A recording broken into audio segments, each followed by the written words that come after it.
Whenever a Muslim atrocity occurs, the automatic response from Western politicians and media is to assure us that Islam is a religion of peace. No matter how horrendous, no matter how vehemently the perpetrators proclaim that they are doing this in the name of Islam, no matter how often we hear the cries of Allah Akbar as AK-47s rattle and bombs explode, we're sure to hear proclaim the same message. This has nothing to do with Islam. Islam is a religion of peace. To which most of us respond with our own version of the Scots, "Aye, right," one of the few instances in any language where two positives make a negative. Having no real argument to refute the self-evident connection between the Koran, Islam and Islamic violence, progressives cry out, "What about the violence in the Old and New Testaments?" This is classic whataboutery. Whataboutery is almost always irrelevant. The Bible could be soaked in blood from page to page, but that would not make the Koran a peaceful book. But which is more violent, the Koran or the Bible?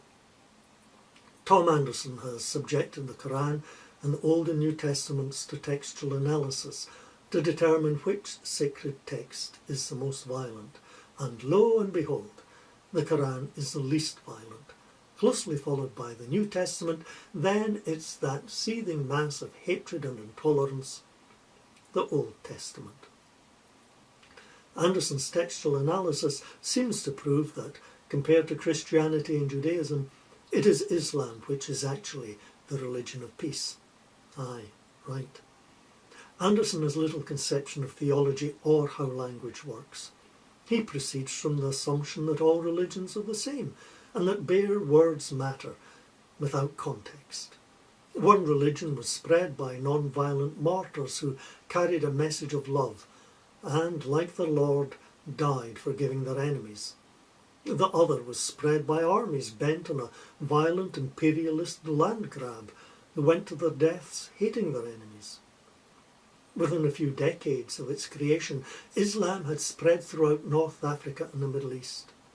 We can be sure that this was not through a particularly effective method of tract distribution and neighbourhood coffee mornings.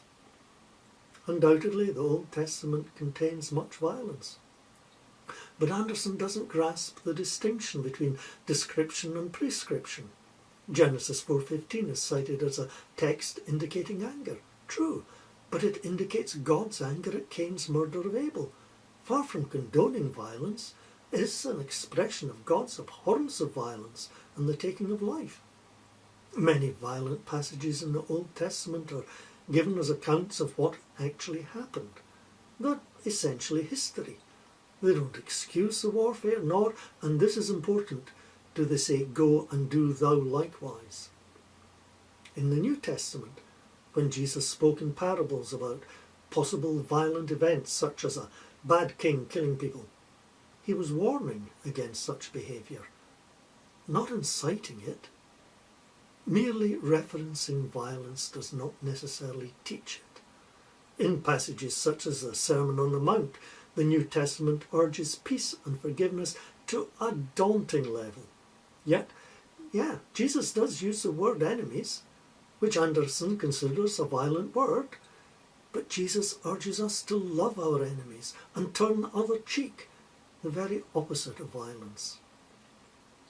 The Koran, on the other hand, urges violence towards non-Muslims as a political method of achieving mastery over them and imposing Sharia. Conquered infidels are given three choices: conversion, death, or to live as dishonoured second-class citizens forced to pay a heavy tax. In this, ISIS represents pure Islam. Early on in his campaigns, when outnumbered and militarily weak, Muhammad did urge peaceful cooperation, but later, when his forces were stronger, he urged that no quarter be given to his adversaries. According to Islam's doctrine of abrogation, the later verses supersede the earlier, less violent verses. The basic teaching of the Quran does have influence. While most Western Muslims live peaceful lives, underlying attitudes are influenced by Quranic teaching. In a 2015 poll for the BBC, Comres found that 45% of British Muslims believe that Muslim clerics preaching violence against the West represent mainstream Islam. A CPS poll in America found that 29% of American Muslims say violence against those who insult Muhammad or the Koran is acceptable. Adherents of the religion of peace riot at perceived insults, harbour resentments, and think themselves persecuted if they're not given special treatment. Criticise another religion and what happens?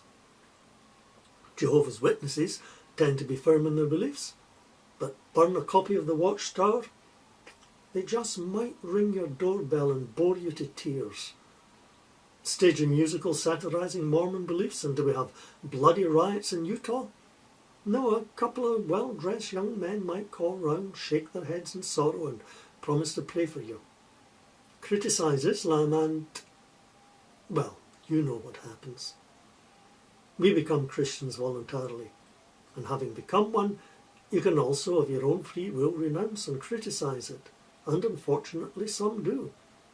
Islam, however, is designed from its outset to be imposed by threat of violence.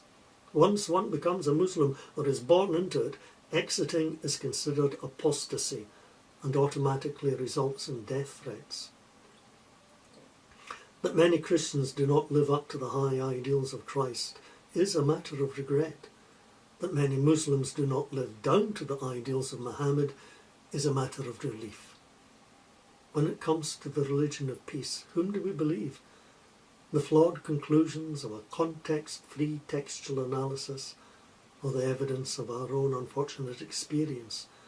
Islam is a religion of peace. Aye, right.